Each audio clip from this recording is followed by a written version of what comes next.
እስቲ አስቡት፣ በጣም ብዙዎቻችን በትንሽ ነገር ስሜታችን ይጎዳል። ያለን አቅም እንጨርሳለን። ከሰዎች ጋር መግባባት በጣም ያቅተናል። ግን ይህ ሁሉ የሚሆነው ለምንድን ነው? ሜንታል ስትሬንግዝ ወይም ደግሞ የአእምሮ ጥንካሬ ስለሌለን። ዛሬ የአእምሮ ጥንካሬ እንዴት መገንባት እንደምንችል እንዲሁም ራሳችን እንዴት አፍርሰን በትክክል አእምሮ ጥንካሬ ያለው ሰው ማድረግ እንደምንችል እምነግራችሁ። ግን እንደተለመደው ይህን ቻናል ሰብስክራይብ ማድረግ፣ ቪዲዮውን ላይክ፣ ሼር እንዲሁም ሀሳባችሁን ኮሜንት ላይ ማስቀመጥ በፍጹም አትርሱ።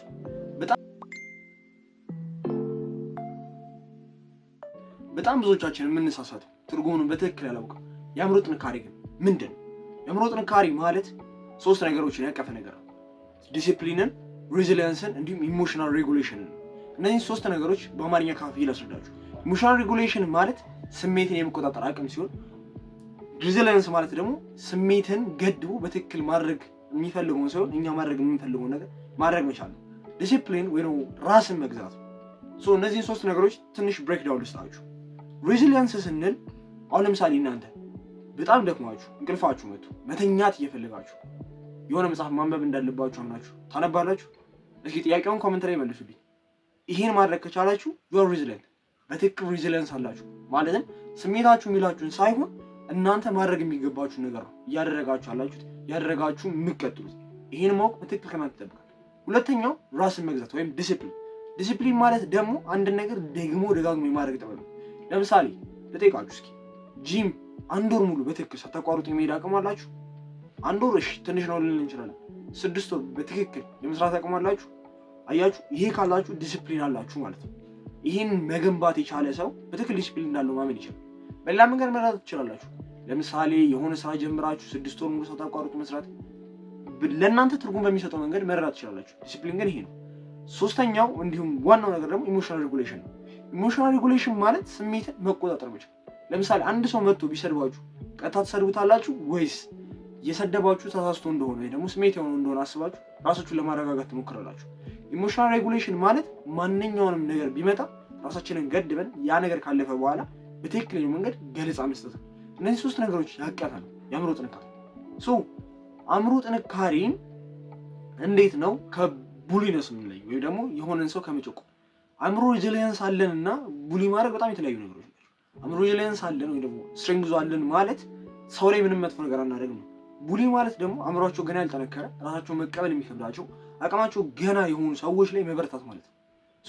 ከሁለቱ ለእናንተ በጣም ሚዛናዊ የሆነው የሚያሳምናችሁ ኮንሰፕት የትኛው ነው? የኔ እንግዲህ ኢሞሽናል ሬጉሌሽንን ጠብቆ ዲሲፕሊን የሆነ ማንነትን ይዞ ሬዚሊየንስን አጣምሮ ይዞ በትክክል ሜንታል ስትሬንግዝን መገንባት። የእናንተን እስኪ በትክክል አስቀምጡልኝ። ያው በጣም የሰው ሀሳብ ስለሚለያይ ማለት የአእምሯችንን ጥንካሬ የሚገሉ በጣም 3 ትልቅ ጠላቶች አሉ። አንደኛው በጣም ትልቁ ብዙዎቻችን የምንጠቀመው ግን በፍጹም ልክ ያለው እቺ ዓለም ላይ እስከሆንክ ድረስ ራስን በዚያ አቲቲዩድ ውስጥ የምትቀብር ከሆነ መቼም ልታድግ የማትችልበት ትልቁ ችግር ቪክቲም ሜንታሊቲ ወይ ደግሞ የተጠቂነት ስሜት። በጣም ብዙ ሰዎችን ካያችሁ እሱ እኮ እንደዚህ ስላደረገኝ ነው እንደዚህ የሆንኩት፣ እሱ እኮ እንደዚህ ስላደረገኝ ነው እዚህ ጥንካሬ እንላለን። ይሄ ቪክቲም ሜንታሊቲ ለማንም አይጠቅም። ዓለም ላይ ያለ የትኛውም ስኬታማ ሰው ቪክቲም ሜንታሊቲን ሳይሆን ዊነር ሜንታሊቲን ይዞ ነው ያሸነፈው። አእምሮ ስትሬንግዝ የምትፈልጉ ከሆነ ቪክቲም ሜንታሊቲን መግደል ግዴታ ነው። ሁለተኛው ደግሞ ትንንሽ እርካታዎች ወይም ደግሞ ቶሎ የሚመጡ እርካታዎችን መፈለግ። ለምሩ ብዙ ሰው ኮርን ነው ያው ኮርን ስል ሀሳቡ በደንብ ገብቷችኋል ብዬ በማሰብ ነው። በዛው ልክ ደግሞ ለምንድን ነው በጣም ብዙ ሰው ለብዙ ሰዓት ጌም የሚጫወተው? ኢንስታንት ግራቲፊኬሽን ወይ ደግሞ በጣም የሆኑ አጫጭር የሆኑ ግራቲፊኬሽን ደስታዎችን ፍለጋ፣ እርካታን ፍለጋ። ይህን እስካላቆማችሁ ድረስ የአእምሮ ጥንካሬ ህልም ነው፣ መቼም ልታሳውቁታችሁ። ሶስተኛው ደግሞ በማይለወጡ ነገሮች ላይ መጨነቅ፣ መጠበብ፣ ማሰብ። መለወጥ የማትችላቸው ነገሮች አትጨነቅባቸው። በቃ አለቀኩ። ሰው የሚለውጠው ነገር ላይ ነው የሚጨነቀው። የራስህ ማንነት፣ የራስህ እውነት፣ የራስህ ስሜት መቀየር የምትችላቸው ነገሮች ናቸው። ሰው የሚያወራው ሰው ስላንተ የሚያደርጋቸው ነገሮች መቀየር አትችላቸው። በቃ ተዋቸው። live them and live your life። አለቀ በቃ። ሰው መለወጥ በማይችለው ነገር እንዴት ነው የሚጨነቀው? እንዴት ነው ሀሳቡ የሚጥለው? ይሄ ሁሉ ነገር እስካለ ድረስ እንዴት ነው ሜንታል ስትሬንግዝ የምንገነባው? ይሄን ያልጨጭቄ ግን አልተዋችሁ። 4 ወርቃማ ህጎች አሉ ይህንን ሜንታል ስትሬንግዝ ለመገንባት የምንጠቀምባቸው። እነዚህን እስከያዛችሁ ድረስ ይሄ ቪክቲም ሜንታሊቲ የምንለው በማይለወጡ ነገሮች ላይ መጨነቅን፣ ኢንስታንት ግራቲፊኬሽን ወይም ደግሞ ትንንሽ እርካታዎችን መፈለግ የምንሆን ስሜት ሁሉ እንገለውና በአዲስ መንገድ እንገነባለን። በቃ ራሳችን እናሳድጋለን። ሜንታል ስትሬንግዝን ለመገንባት የሚጠቅመን አንደኛው ትልቁ ነገር ከባድ ነገሮችን ለማድረግ መድፈር። ጥያቄ ልጠይቃችሁ፣ ለ15 ደቂቃ ኮርን ቪዲዮ ታያላችሁ ወይስ ለ15 ደቂቃ ፑሻፕ ትሰራላችሁ? የአእምሮ ስትሬንግዝ የሚገነባው በዚህ መንገድ ነው። የኔ ምርጫ ለ15 ደቂቃ ስፖርት መስራት ነው። የእናንተ ምርጫ ግን ኮሜንት ላይ አስቀምጡልኝ። አያችሁ በጣም ብዙዎቻችን የምንበለው እዚህ ጋር ለ15 ደቂቃ ኮርን ቪዲዮ ብናይ በጣም ትልቅ ኢንስታንት ግራቲፊኬሽን እናገኛለን። በቃ ከሁሉም በላይ ሃይፕ የሆነ ኤነርጂ እናገኛለን። ግን ለ15 ደቂቃ ስፖርት ብንሰራ በሚቀጥሉት አንድ ወራት ውስጥ ያንን ደጋግመን ማድረግ ዲሲፕሊን የመገንባት አቅም ካለን ሊኖረን የሚችለው ሰውነት ኢንሴን የሆነ ሰውነት ነው። የኔ ምርጫ እንደነገርኳችሁ ስፖርት ላይ ነው። የእናንተ ምርጫ አስቀምጡልኝ። ግን የአእምሮ ሬዚሊየንስን የአእምሮ ስትሬንግዝን መገንባት ከፈለጋችሁ ግዴታ ከባዱን መንገድ መምረጥ አለባችሁ። ይሄ ጀስት ምሳሌ ነው። በህይወታችሁ በጣም ብዙ ከባባድ ነገሮች፣ አስቀያሚ ነገሮች ይመጣሉ። ከባዱ ነገር መርጣችሁ ማለፍ ከቻላችሁ ዓለም ላይ ቁጥር 1 የሚባል ሰው መሆን ትችላላችሁ።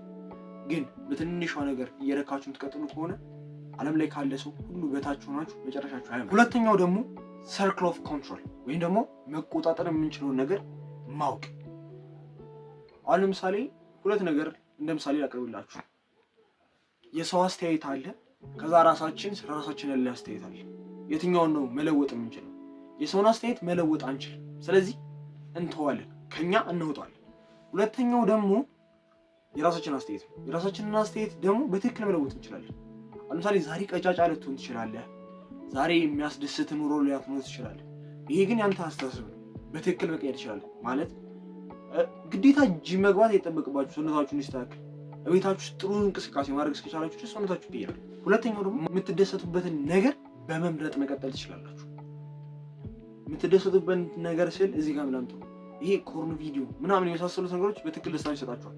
ግን ደስታ ሰጥተው ደስታችሁን ወስደው ሀዘን የሚሰጡ ነገሮች ናቸው። እነሱ ላይ ሲሆን በትክክል ትሩ ፒስ ትሩ ደስታ ያለበትን ነገር መርጣችሁ ማድረግ ትችላላችሁ። ከሁለቱ እናንተ ምርጫ የቱ ነው? የኔ ምርጫ እንደነገርኳችሁ አሁንም ቢሆን መቆጣጠር የሚችለው የራሴ አስተያየት ላይ ነው። ዛሬ ያው ቀጫጫ ልሆን እችላለሁ። ዛሬ ያው አቅም የሌለኝ ልሆን እችላለሁ። ዛሬ ደካማ የሆነ ማይንድሴት ሊኖረኝ ይችላል። ግን መቀየር እንደምችል ካወቅኩ መቀየር የምችለው ነገር ላይ ይጨነቃል። የሰውን አስተያየት በጣም ሰው ሊሰድበኝ፣ ሊያዋርደኝ፣ ሊያንቋሽኝ ይችላል። ግን እሱን መቀየር አልችልም። ስለዚህ እተዋለሁ። እናንተም መተውን መልመድ አለባችሁ። ይህን ማድረግ ከቻላችሁ ሜንታል ሬዚሊየንስ የማይገነባበት ምን ምክንያት የለም። ሶስተኛው ደግሞ ራሳችሁ ለራሳችሁ የምትነግሩትን ነገር መቀየር። ማለትም ይህን እኮ እኔ ማድረግ አልችልም፣ ዛሬ ደክሞኛል፣ እነሱ ተሳክቶላችኋል። በቃ እነዚህ ነገሮች ከአእምሯችሁ አውጡ። ሰልፍቶካችሁ ምንድን ነው ሊሆን የሚገባው? ዛሬ ይህን ነገር ማድረግ መቻል አለብኝ። ዛሬ ጥንካሬ ቀኔ ነው። ዛሬ የማመስገኛ ቀኔ ነው። በቃ ለእናንተ ምቾት የሚሰጣችሁ አእምሯችሁ ምቾት ሰጥቶ በደንብ እንዲሰራ የሚያደርጋችሁ። እውነቱን ልንገራችሁ፣ አሁን በምነግራችሁ ነገር ሙሉ ለሙሉ የማይንድ ሴት ይገነባል እያልኩ አይደለም። ማይንዳችሁ በጣም ጊዜ ይፈልጋል። ሰብኮንሽስ ማይንድ ውስጥ የተገነባ በጣም ብዙ ፓራዳይም አለ። እሱን ሺፍት እስክታደርጉ በትክክል 1 ዓመት ሊፈጅ ይችላል። ግን እሱን እየጠበቃችሁ ሬዚሊየንስ መገንባት አለባችሁ ነው ኮንሰፕት ሀሳብ። ይህን መረዳት እስከቻላችሁ ድረስ ነው ሰልፍቶካችሁን ባስተካከላችሁ ቁጥር፣ ሰርክል ኦፍ ኮንትሮላችሁን ባስተካከላችሁ ቁጥር ኢምብሬስ ዲስኮምፈርትን በቃ ኢምብሬስ ማድረግ እስከቻላችሁ ድረስ በደንብ ትቀይራላችሁ። አራተኛውን በጣም ብዙ አይነግርንም፣ እኛም አናስተውለው። በጣም ብዙዎቻችን እንቸገርበታል። ግሮዝ ማይንድ ሴትን መገንባት፣ የሚያድግ ማይንድ ሴት። ለምሳሌ 5,000 ብር ብሰጣችሁና 500 ብር ብሰጣችሁ እና ሁለቱንም እንደፈለጋችሁ ተጠቀሙበት ብላችሁ አንድ ሰው 500 ብሩን የሆነ ዶሮ ገዝቶ ኢንቨስት አደረገው። አንድ ሰው ደግሞ 5,000 ብሩን የሚገርም ጫማ፣ ልብስ ገዛበት። ታዲያ የትኛው ነው ግሮዝ ማይንድ ሴት እየኖረው የሚሄደው? ዶሮ የገዛው ሰው በዶሮ እንደማይቆም ያውቃል። 500 ብሩን ኢንቨስት አድርጎ ዶሮ ገዛ። ከዛ በየቀኑ ለ30 ቀን አንዳንድ እንቁላል ቢሰጠው በ20 ብር ቢሸጠው 600 ብር ይሆንለታል። ያን 600 ብር ምን ያደርገዋል? አንድ ዶሮ ለመጨመር ይጠቀምበታል። እንደዚህ እያደረገ ራሱን ያሳድጋል። ይሄን አሁን በማይንድ ሴት ላስረዳችሁ። ቁጭ ብላችሁ ለ15 ደቂቃ ያክል አዝናኝ ቪዲዮ ማየትና 15 ደቂቃ መጽሐፍ ማንበብ የማይንድ ሴታችሁን እድገት ይወስናል። 15 ደቂቃ ባነበባችሁ ቁጥር ማይንድ ሴታችሁ በደንብ ግሮዝ ይሆናል። ስለ ሰው ልጅ ታውቃላችሁ፣ ስለ ቢዝነስ፣ ስለ አድሚኒስትሬሽን፣ ስለ ሜንታል ኮንትሮል፣ ኢነር ፒስ፣ በጣም ብዙ ነገሮች ታውቃላችሁ። 15 ደቂቃ አዝናኝ ቪዲዮ ባያችሁ ቁጥር የሆነ ዶፓሚን ይለቀቃል። የዶፓሚን ያደክማችኋል፣ ትወጣላችሁ። በቃ አለቀ። ግሮዝ ማይንድ ሴትን መገንባት ላይ ማተኮር ይጠበቅባችሁ። ይሄን ሶስቱን ይዛችሁ አራተኛውን እስከያዛችሁ ድረስ ግን በምንም ታሪክ አትለውጡ። ግሮዝ ማይንድ ሴት የሁሉ ነገር መሰረት ነው። እንደማጠቃለያ ይህን ቪዲዮ ስጨርስላችሁ ሜንታል ስትሬንግዝ በአንድ ጊዜ የሚገነባ ሳይሆን አመትም 2 ዓመትም ብዙ ዓመታትን ፈጅቶ የሚገነባ ነው። ግን ከገነባ ነው በኋላ እንዳናፈርሰው እንጠንቀቅ። እስኪ እናንተ ሜንታል ስትሬንግዝ እንዴት ለመገንባት እንዳሰባችሁ ኮሜንት ላይ አስቀምጡልኝ ሀሳባችሁን። ሌሎችም ሀሳብ ቢኖራችሁ ኮሜንት ላይ ማስቀመጥ አትርሱ። ይህን ቪዲዮ ላይክ፣ ሼር እንዲሁም ቻናሉን ሰብስክራይብ በማድረግ ቤተሰቡን አትርሱ። እስካሁን ከኔ ጋር ስለነበራችሁ ከልብ አመሰግናለሁ።